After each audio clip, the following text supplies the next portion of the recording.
शुभ हरण मंगल करण धनि श्री देव चंद्र जीना। श्री प्राणनाथ निज मूलपति श्री मिहिर राज सुनाम। तेज कुंवर श्यामा युगल पल पल करो प्रणाम। श्री प्राणनाथ तुम सत्य हो, तुमसे चलत जहाज। मैं अधीन करनी नहीं, बाह ग्रहे की लाज। बाह ग्रहे की लाज।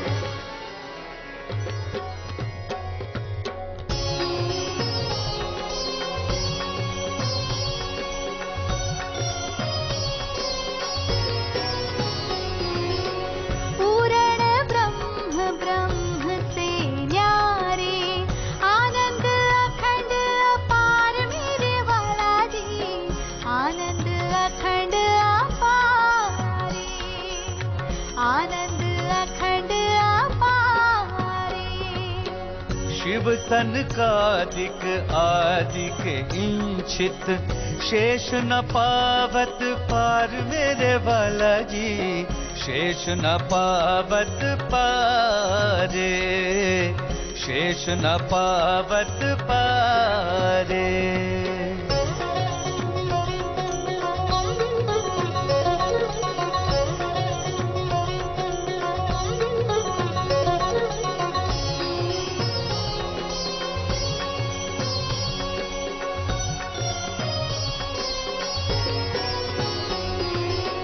अगम जानी के निगम कहाए, खोजी खोजी पछिहार मेरे वाला जी।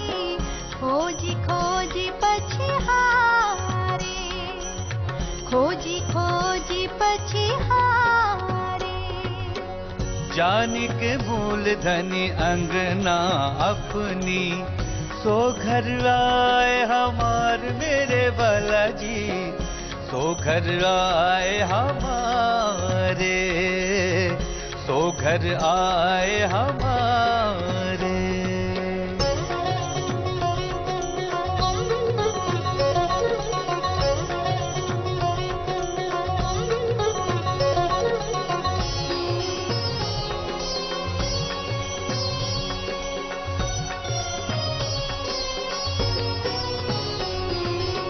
श्री ठकुरानी जी सखियन सुधा, लेकर संग पधारे मेरे वाला जी। लेकर संग पधारे, लेकर संग पधारे।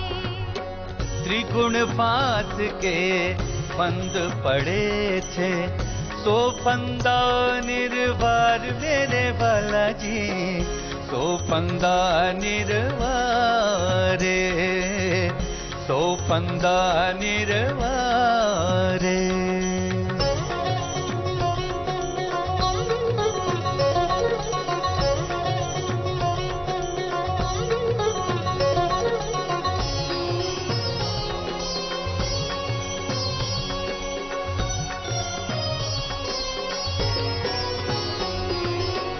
बारी बारी जाऊं मैं अपने पिया पर, शोभा मुख हो न आवे मेरे वाला जी।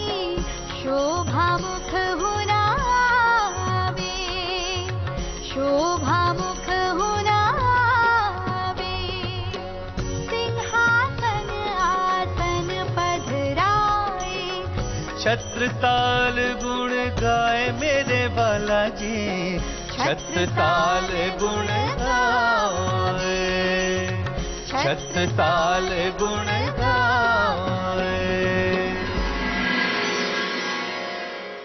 वेदाहमेतं पुरुषं महांतं आदित्यवर्णं तमसः परस्तात् तमेव विदित्वाति मृत्युमेति नान्यः पंथ विद्यते अयनाय।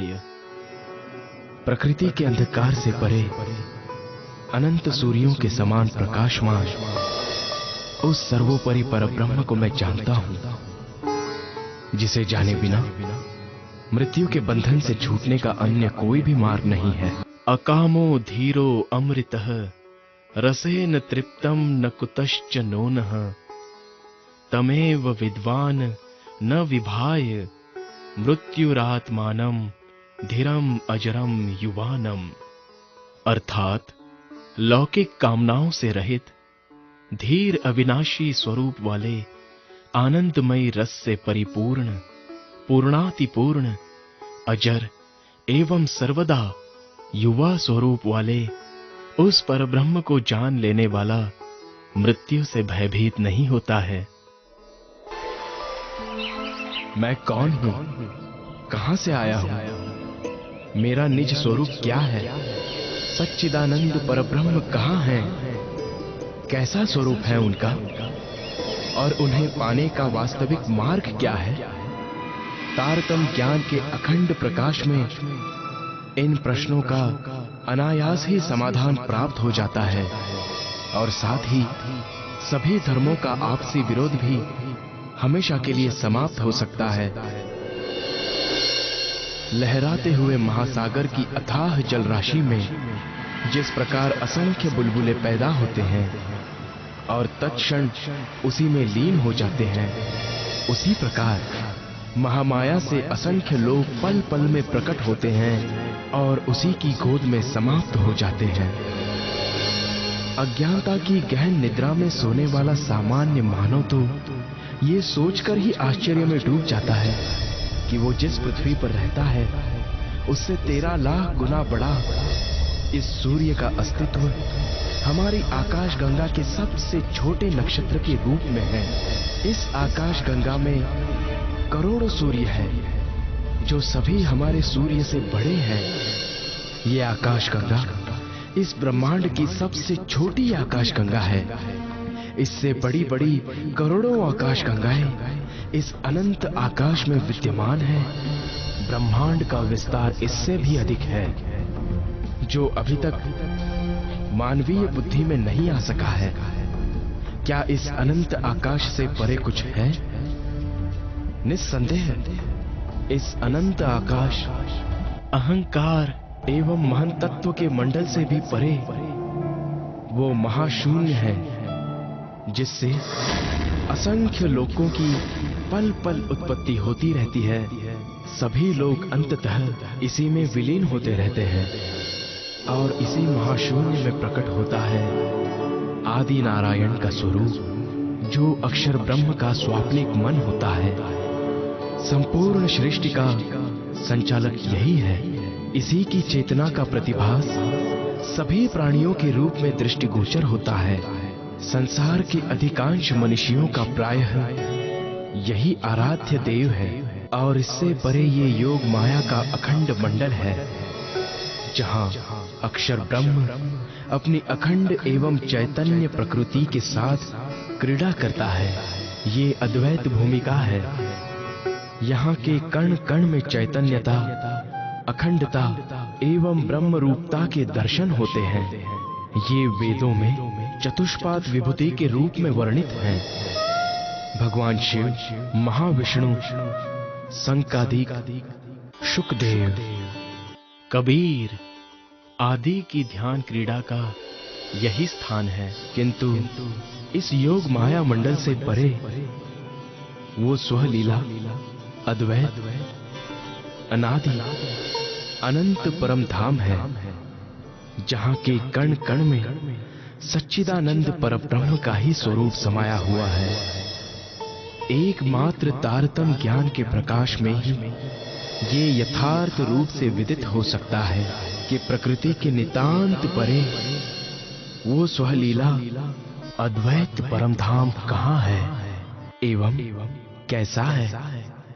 तारतम्येन जानाति सच्चिदानंद लक्षणम।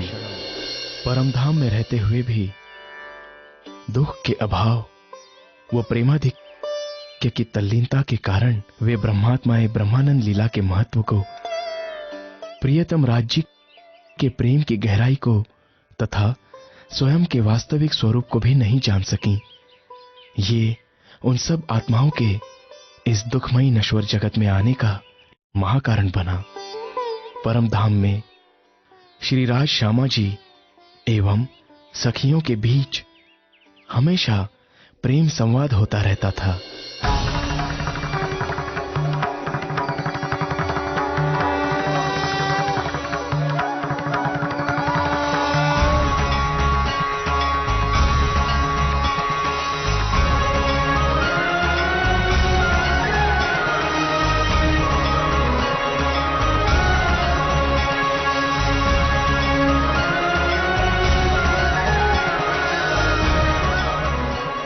प्रियतम प्राणनाथ, हम आपसे एवं श्यामा जी से बहुत ही ज्यादा प्रेम करते हैं।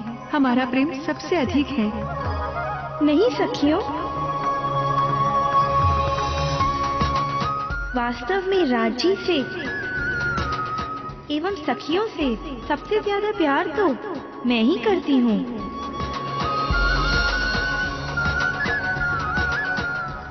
नहीं श्यामा जी, आपसे एवं सभी सखियों से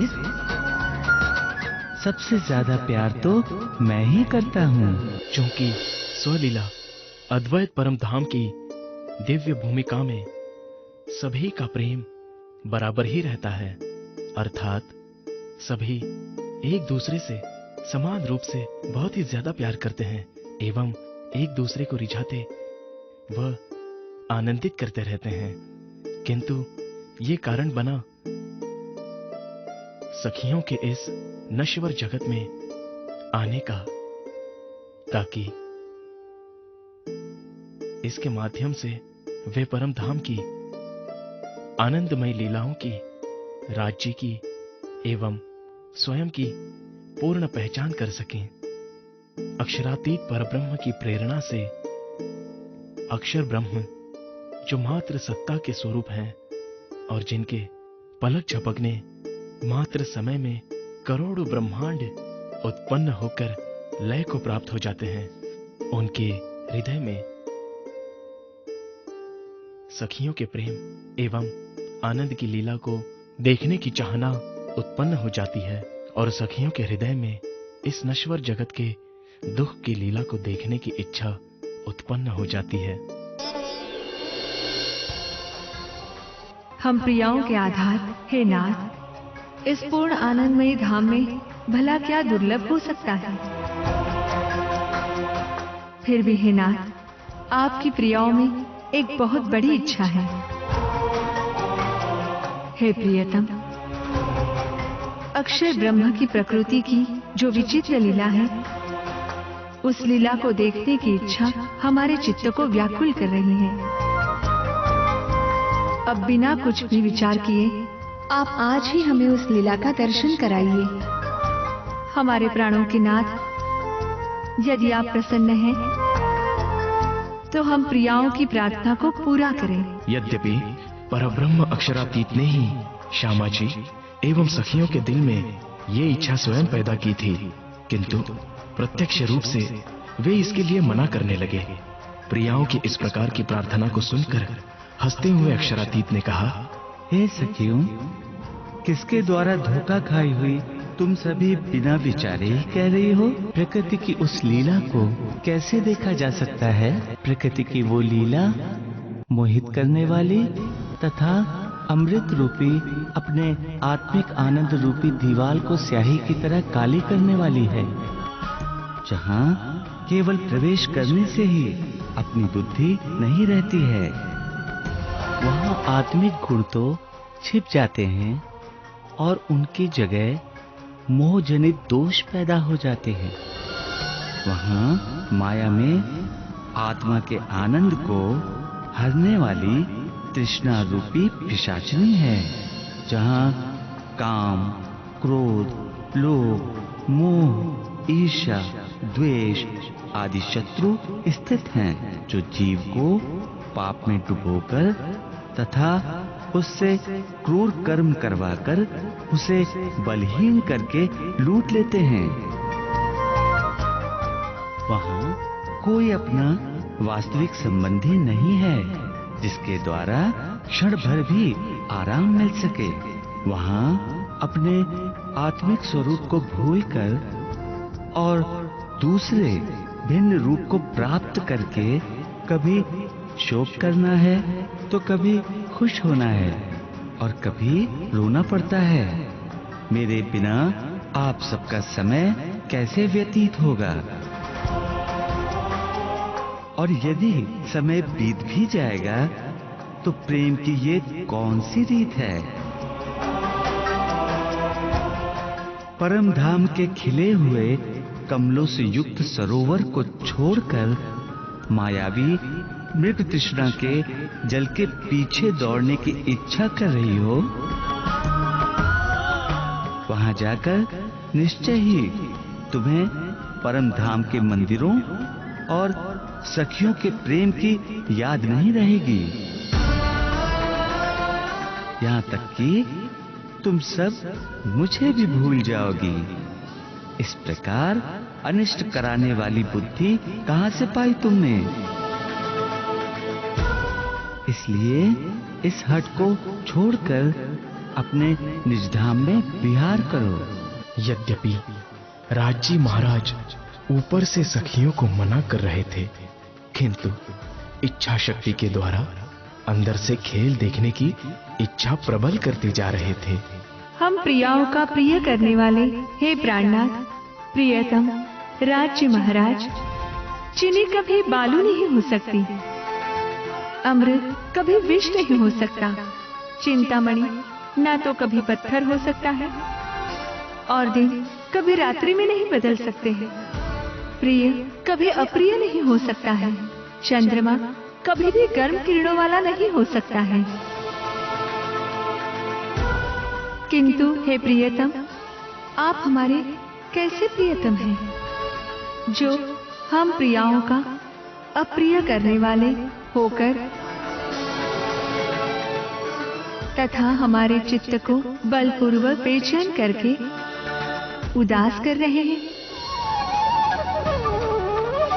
हे प्रियतम, पल पल आपको याद करने वाली एवं आपके प्रति अखंड व अनंत प्रेम रखने वाली हम सभी सखियां आपको भूलकर किसी दूसरे विषयों में कैसे मोहित हो सकती हैं? आप अखंड प्रीतम को हम किसी भी तरह से भूल नहीं सकती। इस परम धाम में जो नहीं है, उस माया, राग, द्वेष, बुढ़ापा, तृष्णा, काम, मोह, मद आदि को वहां जाकर हम देखना चाहते हैं कि वो कैसे होते हैं। आप जो इतना हमें डर दिखा रहे हैं, क्या आप हमें यही परम धाम में बैठे बैठे वह खेल दिखाएंगे या परम धाम से कहीं दूर भेजकर वो खेल दिखाएंगे? प्रिय सखियों, तुम्हें परम धाम से बाहर कहीं नहीं जाना है। तुम सब परम धाम में ही मेरे चरणों में बैठे बैठे ही वह स्वाप्निक जगत की लीला देखोगी। और हाँ, इस खेल की वजह से तुम्हें परम धाम में किसी भी प्रकार की क्षति नहीं होगी। ना ही तुम्हारा इश्क तुमसे छूटेगा और ना ही हमारा आत्मिक संबंध छूट सकता है। किंतु उस लीला में तुम सब जाकर अलग अलग घर परिवार बनाकर बैठ जाओगी और उन झूठे स्वार्थी संबंधियों से ही दिल लगाओगी, वहां की नश्वर वस्तुओं की चाहना करोगी। वहां काल रूपी सर्प हैं जो किसी को भी नहीं छोड़ता।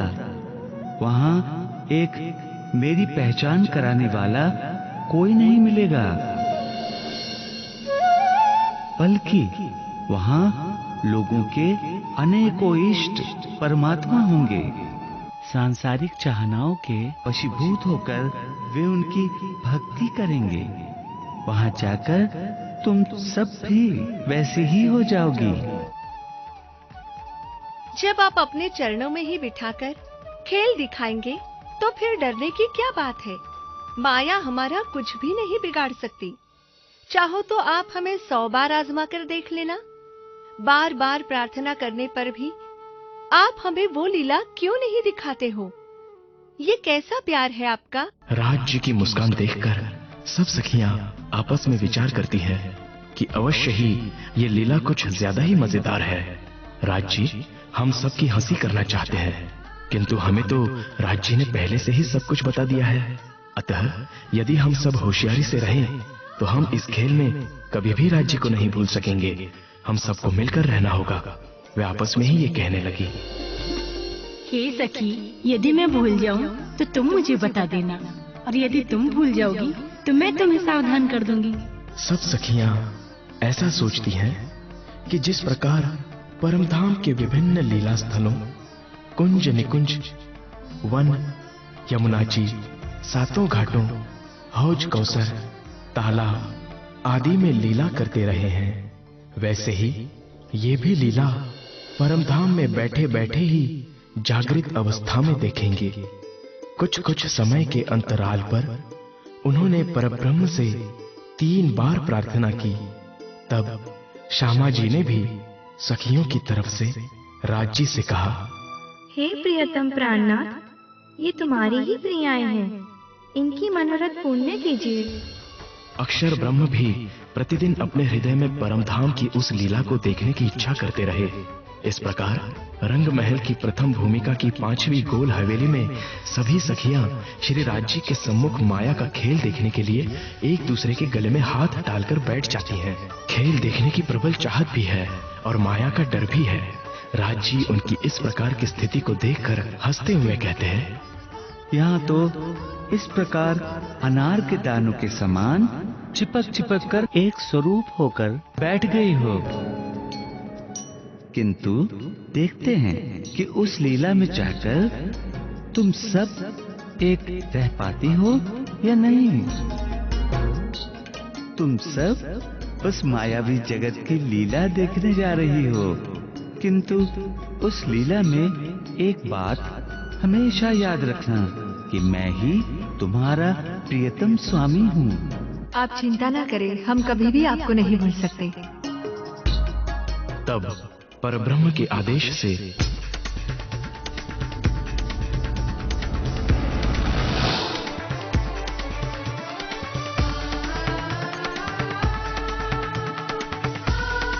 अक्षर ब्रह्म के हृदय में सुमंगला शक्ति प्रकट होती है।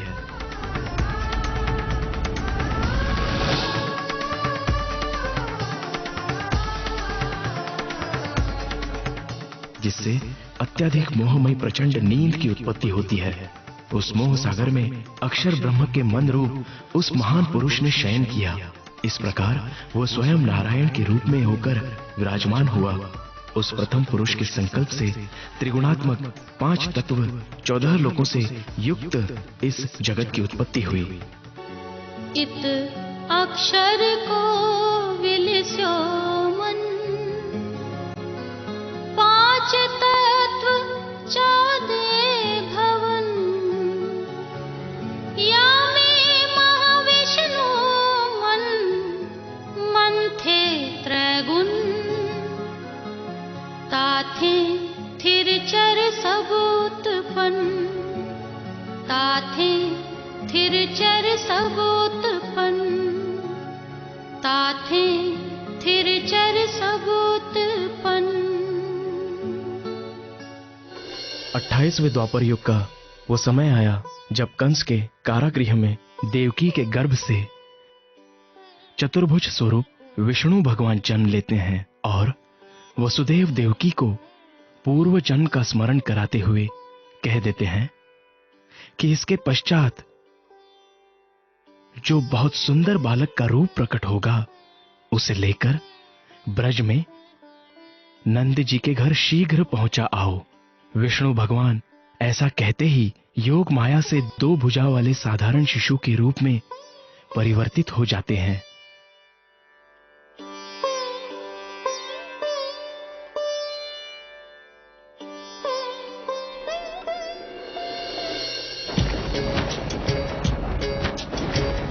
आज स्वयं ही खुल गए कारागृह के द्वार। कृष्ण को ले वसुदेव जी चले हैं जमुना पार। छत्र बने हैं शेष जी वर्षा मूसलाधार।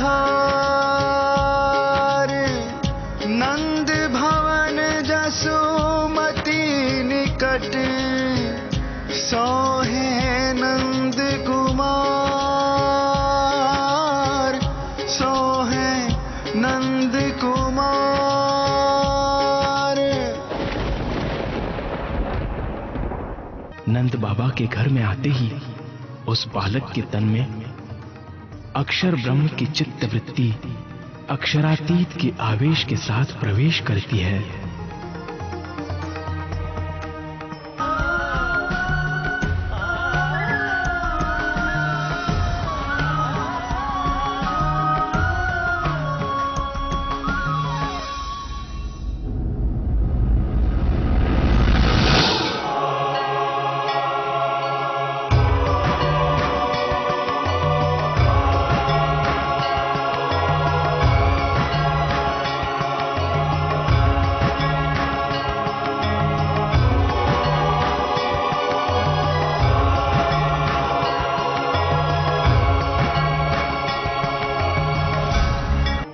परमधाम से श्यामा जी की चित्तवृत्ति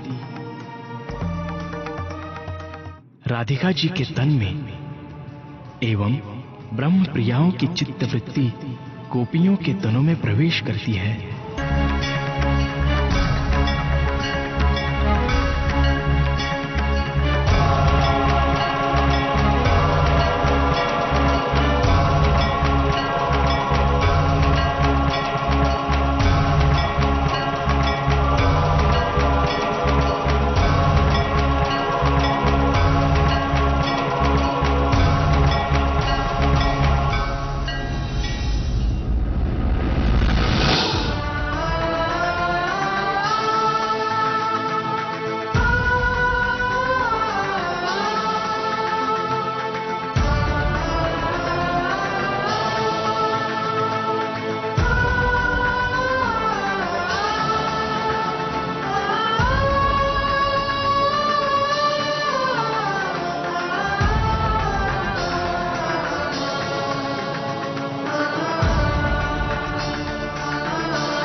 वर्ष 52 दिन तक ब्रिजमंडल में अनेक प्रकार की प्रेममयी लीलाएं करने के पश्चात हम आत्माएं बेहद मंडल में योग माया द्वारा रचित नए दिव्य वृंदावन में गए।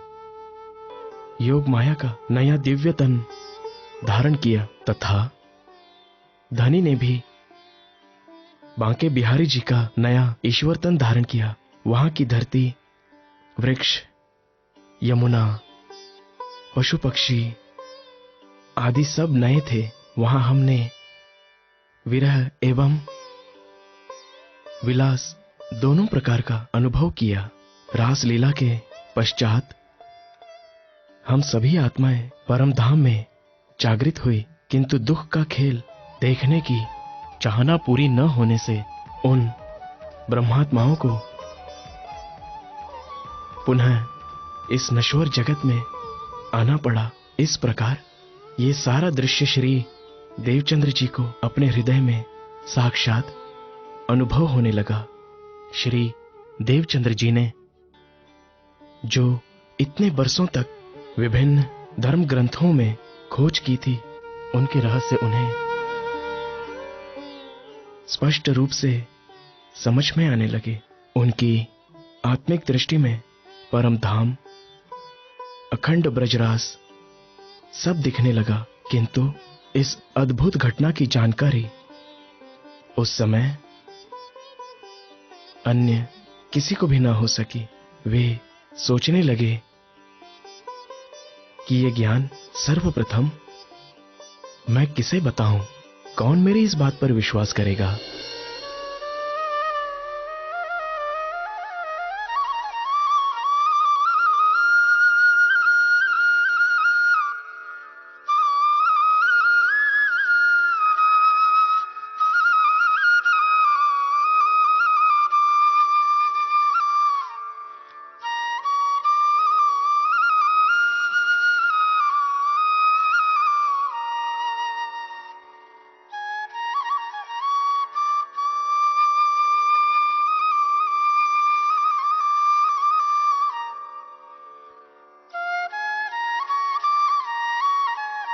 देवचंद्र जी, देवचंद्र जी,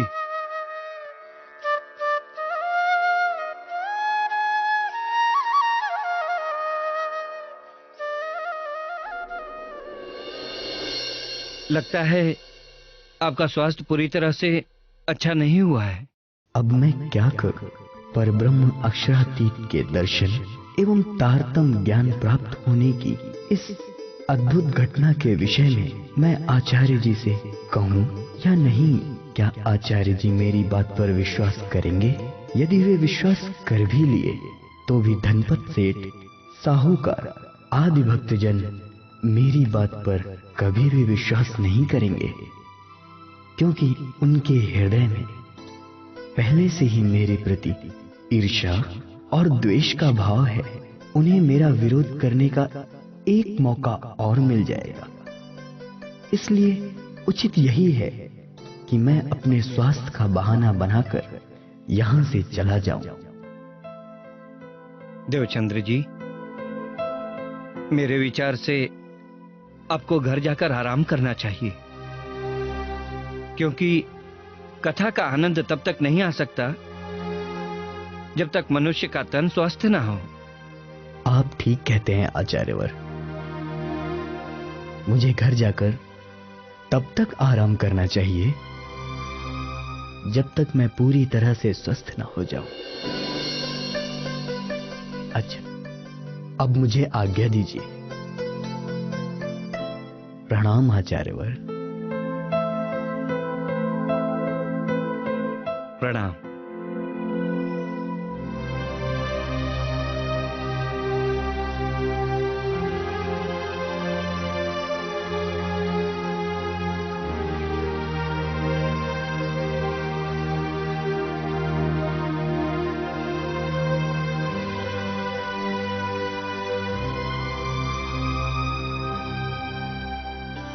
मुझे इस ब्रह्म ज्ञान को अन्य लोगों तक भी पहुंचाना है, जिससे इस जगत में माया का खेल देखने आई हुई परम धाम की सभी आत्माओं को जागृत कर उन्हें वापस निज धाम ले जा सकूं, उन्हें अपने प्रियतम से मिला सकूं।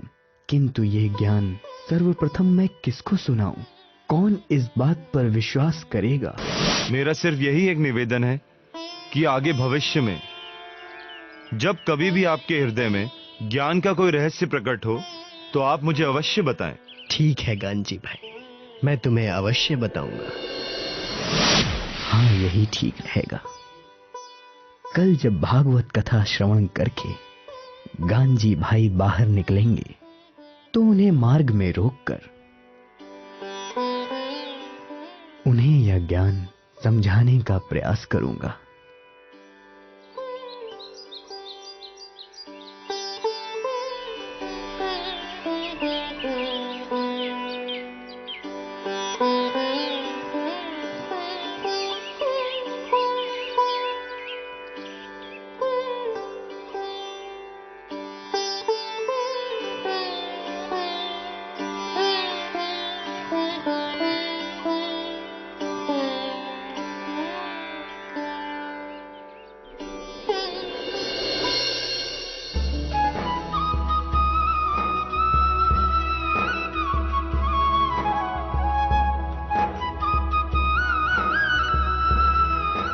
क्या गांजी भाई के तन में तो परम धाम के धनबाई की आत्मा है।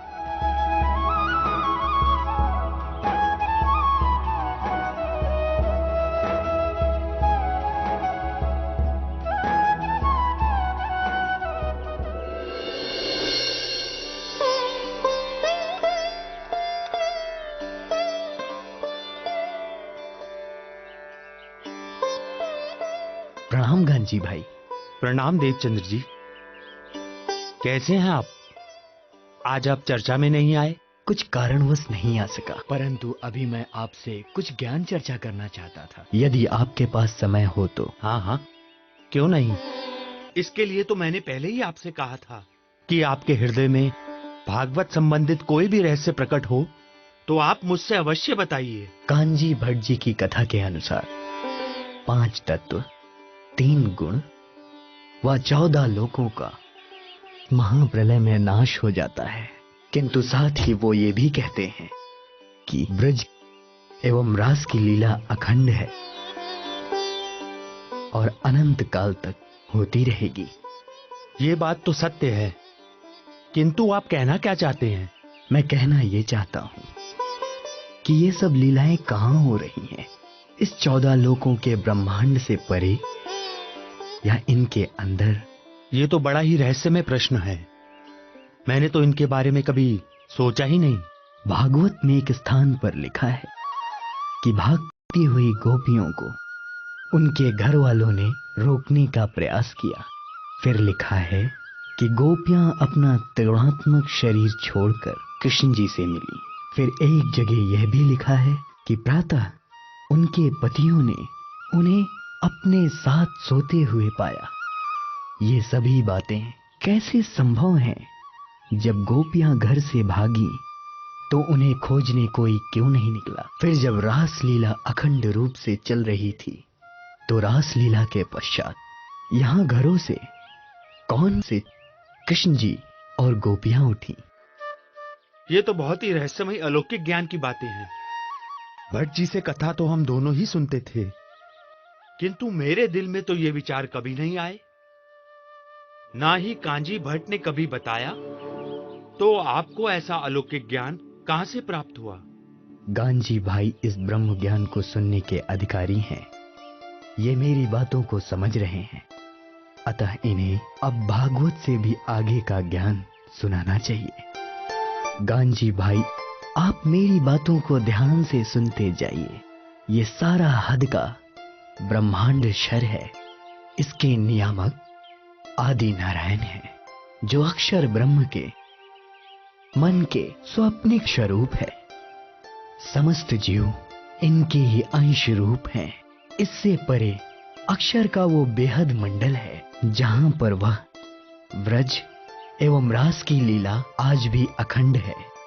इससे भी परे अक्षरातीत का वह दिव्य परम धाम है जहां पर पर ब्रह्म व उनकी आत्माओं का दिव्य स्वरूप है। वहां के कण कण में प्रेम, आनंद और पर ब्रह्म का असीम सौंदर्य लीला कर रहा है। उन्हीं पर ब्रह्म एवं उनकी आत्माओं ने आकर व्रज एवं रास लीला में कृष्ण एवं गोपियों के रूप में लीला की थी। अरे बहन, ये लोग कब से यहाँ इसी स्थिति में खड़े होकर बातें कर रहे हैं? न जाने कौन सी आवश्यक बात है जो इन्हें समय का भान ही नहीं है। मेरे विचार से इन्हें इस बात का भान कराना होगा, वरना ये पता नहीं कितनी देर यहाँ खड़े रहेंगे। आओ चलकर इनसे कहीं।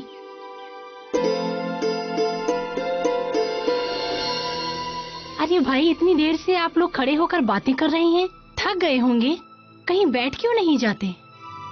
इस तरह का अलौकिक ब्रह्म ज्ञान तो मैंने पहले कभी नहीं सुना था। कृपया आप मुझे ये बताएं कि आपको ये ब्रह्म ज्ञान कहां से प्राप्त हुआ? मुझे तो लगता है कि आपको कोई ना कोई बड़ी आध्यात्मिक उपलब्धि अवश्य ही हुई है। हाँ गांजी भाई, तुम विश्वास कर रहे हो इसलिए मैं तुम्हें बता रहा हूँ। ये बात मैंने अब तक कांजी भट्ट जी को भी नहीं बताई है। कल जब मैं भागवत का श्रवण कर रहा था तब मुझे उस प्रियतम पर ब्रह्म ने साक्षात दर्शन दिए, मुझे अपनी, मेरे निज घर तथा मेरे आत्म स्वरूप की पहचान कराई। फिर आवेश स्वरूप से मेरे हृदय धाम में वो विराजमान हो गए। अब मेरे अंदर बैठकर वे ही सारा ज्ञान समझा रहे हैं।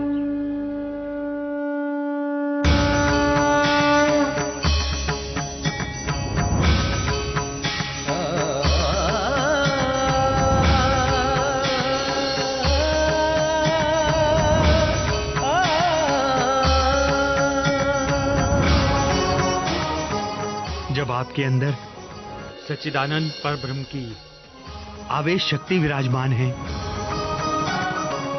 तो मेरे लिए आपका स्वरूप भी प्रियतम परब्रह्म के समान है। क्योंकि अग्नि में तपने के बाद लोहा भी तो अग्नि का स्वरूप बन जाता है।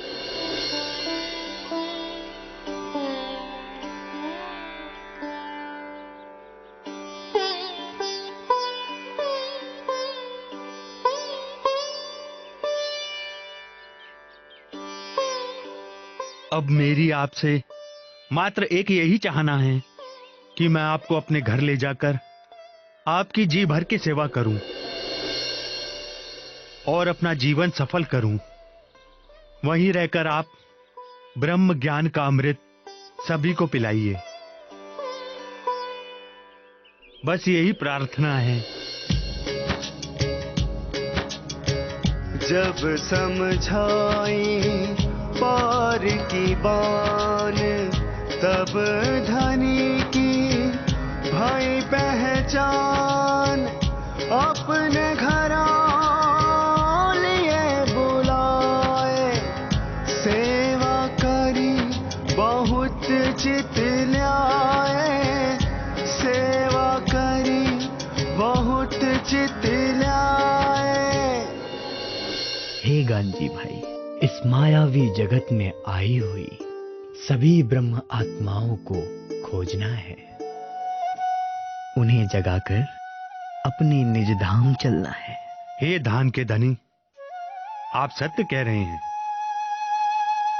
किंतु चारों तरफ संसार में कलयुग का प्रभाव दिख रहा है। सभी मनुष्य सांसारिक चाहनाओं एवं चिंताओं से ग्रस्त हैं। कमाने और खाने में ही उनका सारा जीवन समाप्त हो रहा है। आत्मज्ञान की जिज्ञासा किसी के भी हृदय में नहीं है। ब्रह्म ज्ञान की ये गहनतम रहस्यमयी बातें कौन सुनेगा, कौन समझेगा और कौन मानेगा? आखिरकार ब्रह्मात्माओं ने भी तो यही त्रिगुणात्मक शरीर धारण किया है। तुम उसकी चिंता ना करो गांजी भाई, क्योंकि इसकी व्यवस्था भी धाम के धनी ने कर ली है। क्योंकि दुनिया चमत्कारों को ही सत्य मानती है, इसलिए यहाँ कई तरह के चमत्कारी लीलाएं होंगी। ब्रजरास एवं परम धाम के दिव्य लीलाओं को प्रत्यक्ष रूप से दिखाया जाएगा। उन चमत्कारिक लीलाओं की बातें सुनकर यहां सभी आत्माएं आएंगी। फिर मैं उन्हें तारतम ज्ञान सुनाऊंगा। कांजी भाई, चमत्कारिक लीलाएं तो उन्हें मात्र आकर्षित करने के लिए हैं, किंतु यहां सबसे महत्वपूर्ण है तारतम ज्ञान, क्योंकि इसी से उन्हें अपने निज घर, निज स्वरूप एवं धाम के धनी की पहचान हो पाएगी। आप धन्य हैं सद्गुरु महाराज। आपके चरणों में मेरा कोटि कोटि प्रणाम।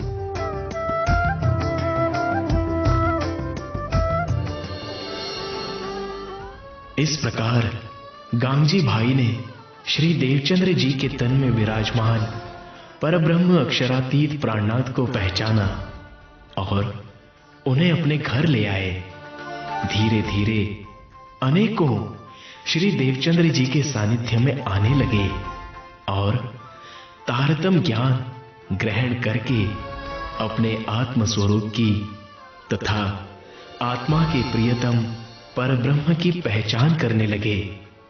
इसी सिलसिले में भोजनगर के हरिदास महाराज जी ने भी उनके तन में विराजमान धामधनी को पहचाना और उनसे तारतम ज्ञान ग्रहण किया। इस बीच संवत 1675 कृष्ण पक्ष में अश्विन मास की 14 प्रातः 9 बजे दिन रविवार को नौतनपुरी के दीवान केशव ठक्कर के यहाँ मारू को मिले वरदान स्वरूप श्री मिहिरराज ने जन्म ले लिया था।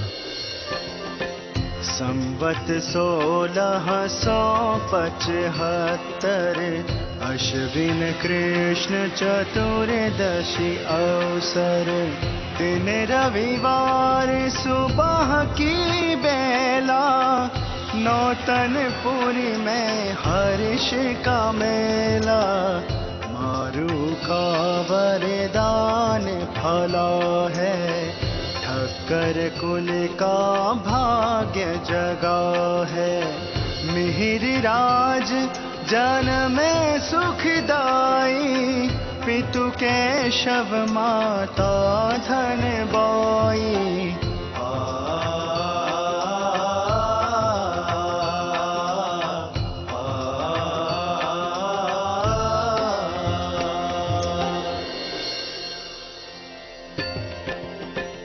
मात पिता तन मन धन वारे बाल रूप की लीला निहारे डगमग डगमग पाँव उठाए ठुमक ठुमक आंगन में धाए बालक की हर छवि मन हारी पितु की पीठ पे करे सवारी ज्यों ज्यों आयु बढ़े हैं आगे भक्ति भावना मन में जागे।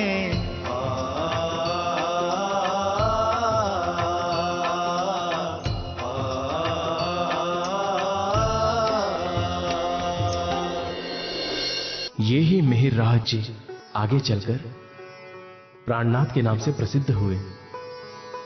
जब उनके तन में पर ब्रह्म की शक्ति प्रवेश करती है। अब मैं आपको उस समय में ले जा रहा हूं जब परमधाम से आई हुई इन दोनों आत्माओं के मिलन की शुभ भूमिका बन रही थी।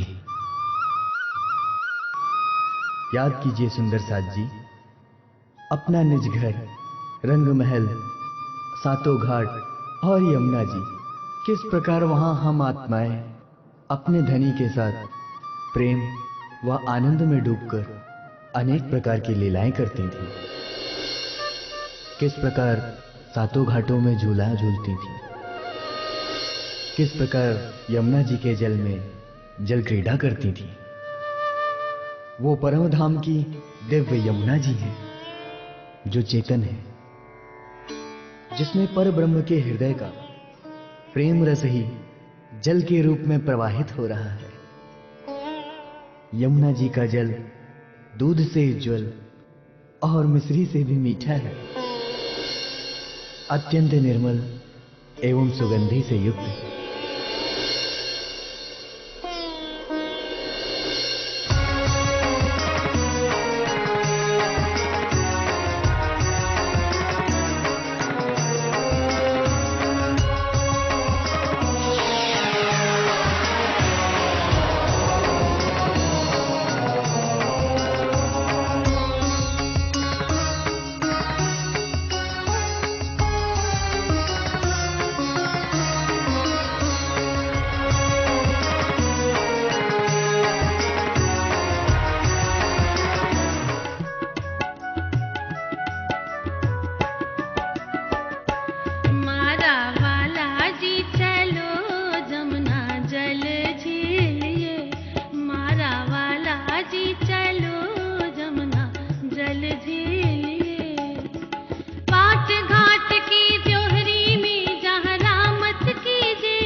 मारा वाला जी चलो जमुना जल झीलिए।